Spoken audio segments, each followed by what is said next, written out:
What's up with that poem that Sam just started singing out of nowhere? That MRFer be spitting fire, bro. Yeah, man. So, have you heard Tolkien sing that? Mm. There's a recording that Do he we made have in that? yes, a recording he made in 1952 of that song, Nice. and it goes something like this. Okay. A troll sat alone on his seat of stone and munched and mumbled a bare old bone. For many a year he'd gnawed it near, for meat was hard to come by, some by, gum by. In a cave in the hills he dwelt alone, and meat was hard to come by. Up came John with his big boots on, says he. Let me stop it right there. First of all, he sounds like the Clancy brothers. Remember the whole Right. Clancy brothers once again thing? That's kind of like some kind of sea shanty, isn't it? Yeah. It says, "Up came John with his big boots on." He clearly says, "Up came John with his big boots on." Come by. Up came John with his big boots on, says he. So he's singing about John. This is 1952. Okay. In Fellowship, that was published in 54, it's changed to Tom. Oh, He changed it to Tom. Up came Tom. That's the one that's published. I checked. okay. This is my early edition, Lord of the Rings. Good. So for some reason, Tolkien changed it to Tom from John in those 2 years between 52 and 54. Right. And I'm tempted to think that he wanted it to be a reference to Tom Bombadil. Right. What other Tom would be having big boots on, right? And it does make some sense. Not only does he have big boots, he's out in the forest, kind of interacting with these threatening species like Old Man Willow and these trolls. Right. And Pauline Baynes, who illustrated the Adventures of Tom Bombadil book that was published in 62, I think it was 62. Right. She illustrated. Like he's gonna get a bone in his ass. I knew you were going to say that. Oh boy. Okay. So yeah. Well, yeah, it doesn't look good, man. It was an innocent time. Right. When these kinds of images maybe Go ahead. What? Well, the other thing though is like Tom was one of the names of the trolls. Yeah, but this is clearly the guy fighting this troll here is not a troll himself, because he kicks the troll in the butt, and the troll's butt is too stony and bony from sitting on the stone for many years, and it like hurts Tom's foot. Right. According to the poem. But if you look at the picture of this particular troll right there, he doesn't really look like a troll. He looks like like as we've come to know trolls, Right. This is Pauline Baynes. She's a very stylized kind of. I like her illustrations. Kind of make it look like a medieval illuminated manuscript. This is like almost like an Anglo-Saxon manuscript or something. So yeah, I don't know where she picked that face for that troll. It just kind of looks like a town drunk. He looks like Encyclopedia Brown. Yeah. He looks like Liam Gallagher. Yeah, he's solving the mystery of the missing bone. Let me show you what. He kicked my butt so hard that my butt bone fell out. It's terrible, man. But I mean, even the poem itself gets a little bit odd, because at the end it's like, so basically what happens is Tom, I don't know if you've ever read this poem closely, because like sometimes like really. the poems you just kind of, sometimes you just, your eyes kind of just glance over it like, okay, and then they sang a song. But basically, like, this troll is gnawing on a bone, And this bone is actually Tom's uncle Tim's bone, who had died. So the troll raided the graveyard, got a Wow. shin bone from Tom's uncle Tim, and started gnawing on it, and had been gnawing on it for many years. And then Tom's like, "Hey, you can't gnaw my Uncle Tim's bone. That's so rude. Give that back. Don't do that." And so he kicked. Look here, you. Look here, you taking liberties with my Uncle Tim's shin bone. I know. It's a stupid poem or song. But if it is indeed Tom Bombadil, that is Tom. Right. And according to the Pauline Baines, like she published, or she's illustrating the book The Adventures of Tom Bombadil, and this guy who's kicking the troll in the butt looks like Tom Bombadil. So or Gandalf. Yeah. Well, it's got the Tom Bombadil boots. It's the same Right. character that are on other pages in the book. That's Right. Tom Yeah. Tom Bombadil. Yeah. I'm being devil's advocate here. Yeah. So. Right. I mean, it could be Gandalf, but it's not. Right. According to Pauline Baines' illustration, it's Tom Bombadil. But then you go back here, but it can't be Tom Bombadil because it talks about Tim's uncle, or Tom's uncle Tim. Would Tom Bombadil have an uncle? He was the oldest. He's the first, right? He was the oldest, as far as I know. No. Yeah. So crazy. So but I mean, keep in mind he's writing this from Sam's point of view. Sam's kind of a dumbass. So, he's just making stuff up. But if it is indeed Tom Bombadil, like Sam just met Tom Bombadil like a few weeks before, right? For the first time. Yeah. And when they met, I kind of glanced over the House of Tom Bombadil chapter, and Sam's not like, "Hey, I've heard Bilbo used to tell me stories about you, and I've written poems about you because you're like a local legend." He never says that. So if Sam indeed wrote this about Tom Bombadil, at what point did he write it? Did he write it after meeting Tom Bombadil, like in Bree? Did he read it? Did he like create this in Bree, or did Sam? Is this extemporaneous like improv? Is he just spitting bars? If I had to guess, since they were in the Midgewater Marshes for like 4 months, he probably wrote it then. Oh. Between swatting flies. Yeah. Okay.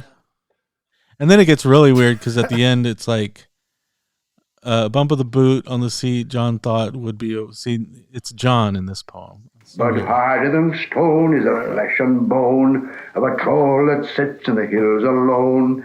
So he kicked his butt. He literally kicked his butt, but the butt was too hard because he's been sitting in the hills alone. As well set your boot to the mountains root, for the seat of a troll don't feel it, deal it, peel it. Old troll laughed, not one of Tolkien's groan, best. But his poor toes did feel it.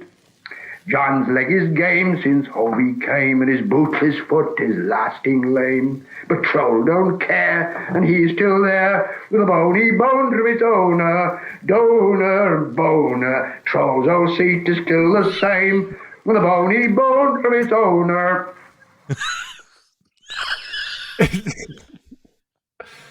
Man, it was a simpler time back then, dude.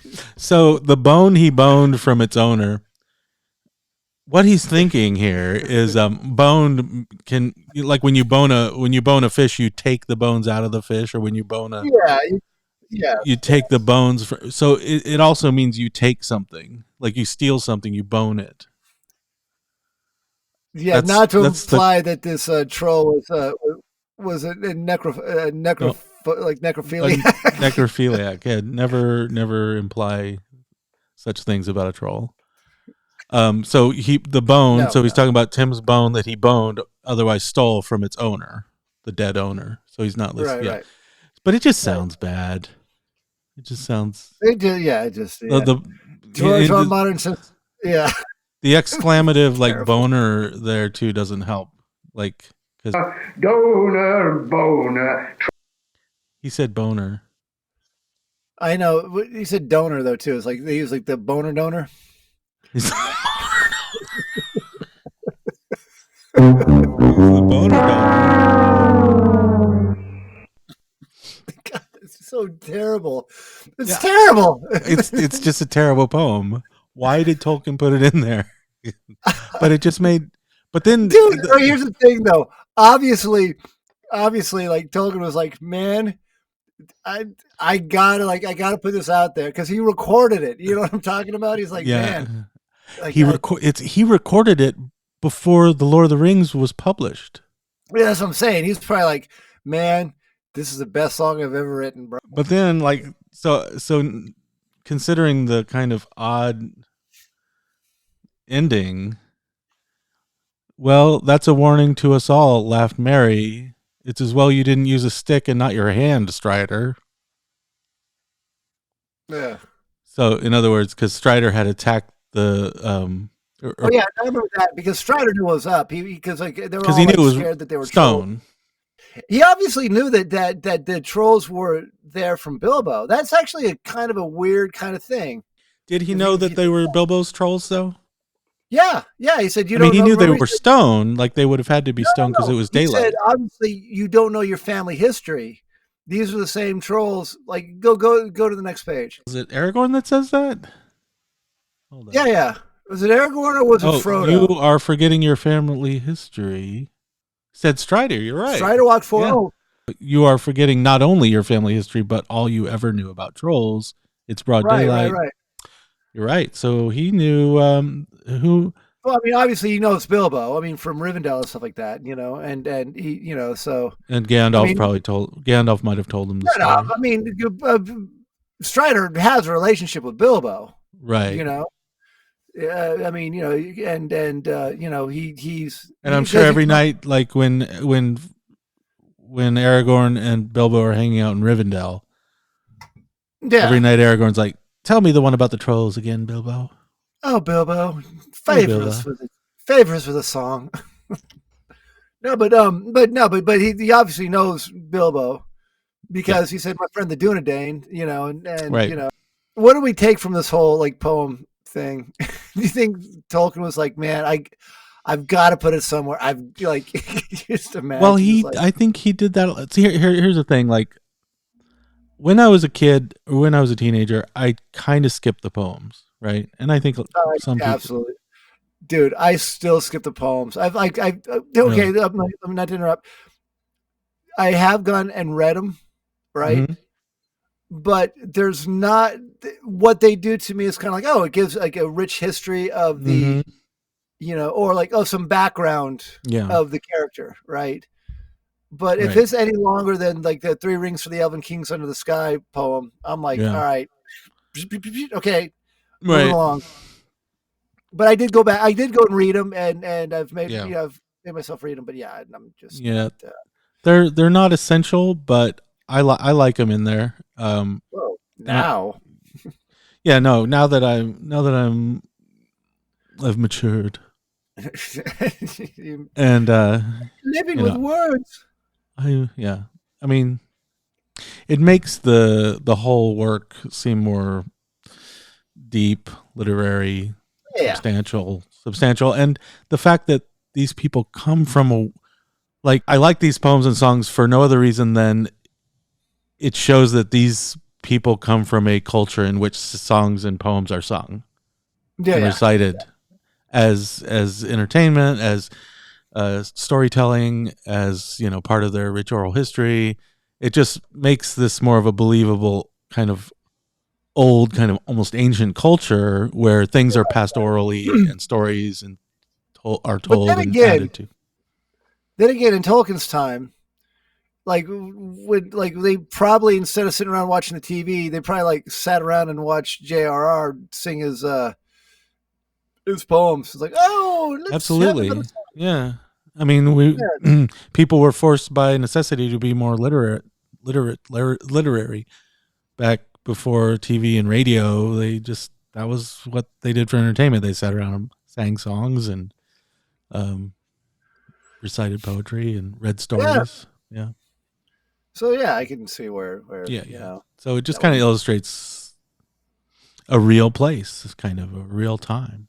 So, I don't know. Yes. But yeah, some of the poems themselves are, again, like this poem is probably the most like rural and country bumpkinish, and of course he gives it to Sam.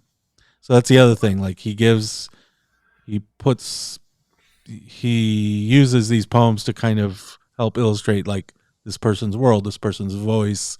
They speak in this kind of rustic way with this dumbass poem that everyone hates. Does everyone hate this poem? Huh? Does everyone hate this poem? I don't know.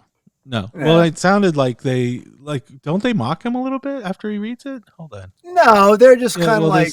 No, he says, I'm learning a lot about Sam Gamgee on this journey. First, he was a conspirator. Now he's a jester. Okay. So, but they didn't call him a poet; they called him a jester. But I mean, it's a silly song, though. I mean, no, well, really, exactly. Meant to be, it's meant to be silly. So, it's a little more than silly. It's dumb. No, it's ribaldry. It's ribaldry. No, it's not dumb. Like I said, but again, I skip these. It's not his best. Yeah, no. But I could just see Tolkien, sitting around in the bathtub, like coming up with these silly little sea shanty songs, and like, oh, I'm gonna put that in my book. Yeah, but he's probably like, oh, I've got something to perform for the family later on tonight after supper. Or I'll sing this with C.S. Lewis down at the pub. The Eagle and Child. It's a pub in Oxford. I've been there. Okay.